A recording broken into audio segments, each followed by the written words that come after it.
Hello, friends. I hope you all are doing fine. And I'm ready again with another episode of Mahabharat. आपको लगेगा कि शुरुआत बहुत धीरे है, बहुत धीरे धीरे चल रही है आगे, पर महाभारत इतना महान काव्य है, उसको पूरी तरह से समझने के लिए बहुत आवश्यक है कि हम ये कथा को उसका कॉन्टेक्स्ट देके धीरे धीरे उसकी शुरुआत तक लाएं। तो हम बात कर रहे थे पांडवों की और कौरवों के पूर्वजों की, और अगर उनके बहुत ख्याति वाले पूर्वज दुष्यंत और शकुंतला का वर्णन ना हो और वो कैसे उनके पूर्वज बने उस बारे में बात ना हो तो हमारा ये अध्याय बिल्कुल अधूरा रह जाएगा। तो इस कथा को और आगे बढ़ाने से पहले थोड़ा पांडवों के भी पूर्वजों के बारे में जान लिया जाए और दुष्यंत और शकुंतला की बात करी जाए और उनके गांधर्व विवाह की बात करी जाए।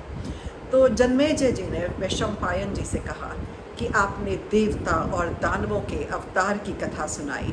पिछले एपिसोड में मैंने आपको बताया था कैसे हर तरह का देवता, अप्सरा, ऋषि मुनि हर तरह के अवतार लेके सब लोग नीचे अवतरित हुए ताकि पृथ्वी का भार थोड़ा कम कर सकें। सबको ब्रह्मा जी ने बताया था कि पृथ्वी बहुत परेशान है, उसका भार थोड़ा हमें कम करना चाहिए। तो उससे प्रेरित होकर सब नीचे उतरे। तो उन्होंने कहा कि कुरु वंश के प्रवर्तक परम प्रतापी राजा दुष्यंत उनके बहुत जाने माने पूर्वज थे। वह परम पराक्रमी थे, बहुत बड़ा साम्राज्य था उनका, सब कुछ धर्म के अनुसार होता था। उनका जितना बखान करें उतना कम है। वर्षा इत्यादि और प्रजा बहुत सुखी थी। वह एक बार किसी घने जंगल में पहुंचे। वहाँ उन्हें एक सुंदर आश्रम दिखाई दिया। चारों तरफ हरियाली और सुंदर पशु पक्षी थे। सामने मालिनी नदी बह रही थी और वह ब्रह्मलोक जैसा मनोहर कणव ऋषि जी का आश्रम था। उन्होंने सेना को द्वार पर रोका क्योंकि सेना को आश्रम में ले जाना अच्छा नहीं माना जाता। वो कहते हैं कि सेना का आश्रम में क्या काम। तो उन्होंने सेना को द्वार पर रोककर अकेले अंदर गए। वहाँ उन्हें अति सुंदर मनोरम शकुंतला दिखी। उनके सत्कार के लिए वो आगे आई और उन्होंने आने का कारण पूछा। तो उन्होंने बताया कि वे ऋषि कणव के दर्शन करना चाहते हैं। उसने कहा कि उनके पिता ऋषि कणव तो अभी बाहर गए हुए हैं। और तो उसने पूछा कि आप कौन हो। तो शकुंतला ने कहा कि वह प्रतापी ऋषि विश्वामित्र और मेनका अप्सरा की संयोग से उत्पन्न हुई पुत्री शकुंतला है। तो उसने कहा कि एक बार ऋषि विश्वामित्र बहुत घनी तपस्या में थे। तो हमेशा इंद्र जी को बहुत जलन होती थी, तो उनको बहुत जलन हुई कि कहीं वो तपस्या करके बहुत पराक्रमी ना बन जाए। तो उन्होंने मेनका को नीचे भेजा उनकी तपस्या भंग करने को। और मेनका थी तो क्या हुआ, तो शकुंतला बहुत सुंदर जो वहाँ पे उसकी वहाँ पे उत्पत्ति हुई।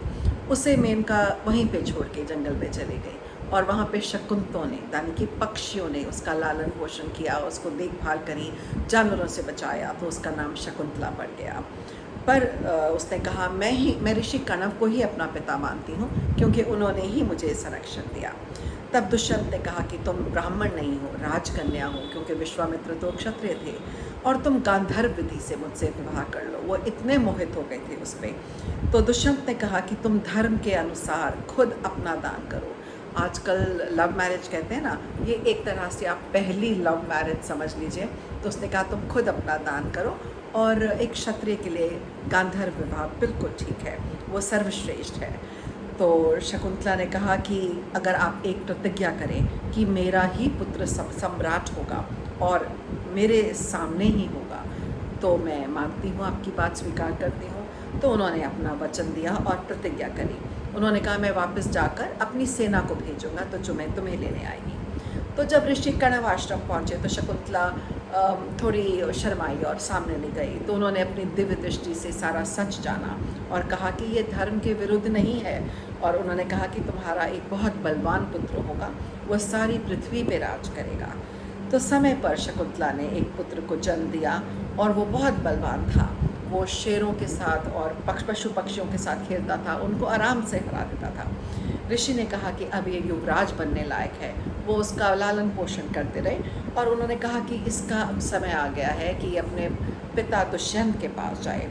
कणव शिष्य उसे लेके हस्तिनापुर दुष्यंत के महल गए। उसे छोड़कर शिष्य चले गए और दुष्यंत ने उसे पहचाना नहीं, क्योंकि ये कहानी एक और है कि दुष्यंत को श्राप मिला था और उस श्राप के हिसाब से जब तक दुष्यंत शकुंतला को अपनी दी हुई कोई चीज़ ना देखता तो वो उसे ना पहचानता। तो उन्होंने उसे पहचाना नहीं और कहा कि तुम दुष्टा हो, चरित्रहीन हो और वापस चली जाओ। तो शकुंतला बहुत दुखी हुई और उसने गुस्से में उन्हें बहुत बुरा भला कहा और कहा कि मैं यहाँ एक पल भी नहीं रुकूंगी। और उसने कहा कि मैं धर्म और सच्चाई का मार्ग पे चलती हूँ और उसका उन्हें उपदेश दिया। और उसने कहा कि आपका पुत्र ये है और बहुत बलवान है और अगर आपने इसे ठुकराया तो आपका अनिष्ट होगा। तो जब शकुंतला उनको श्राप देने लगी थी और उनको बड़ा भला बुरा कह रही थी, उसी समय एक आकाशवाणी हुई और जिसमें दुष्यंत को सच्चाई बताई गई कि वही पिता है और उसके भरण पोषण के कारण ही उसका नाम भरत पड़ा। तो उन्होंने कहा कि आप इसका भरण पोषण करिए और उसी से उसका नाम भी भरत पड़ा।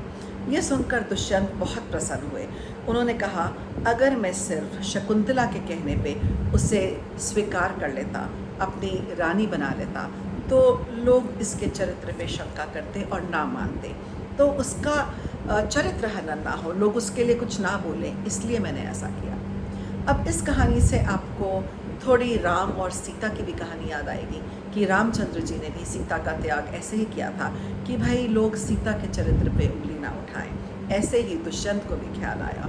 अब आप इसे जेंडर डिस्क्रिमिनेशन करें, सेक्सिज्म जो भी कहें, पर हमारे शास्त्रों के अनुसार प्रजा के नज़रों में अच्छा होना बहुत ज़्यादा इम्पॉर्टेंट था। ऐसा नहीं था कि आप उस चीज़ को अनदेखा कर सकते थे।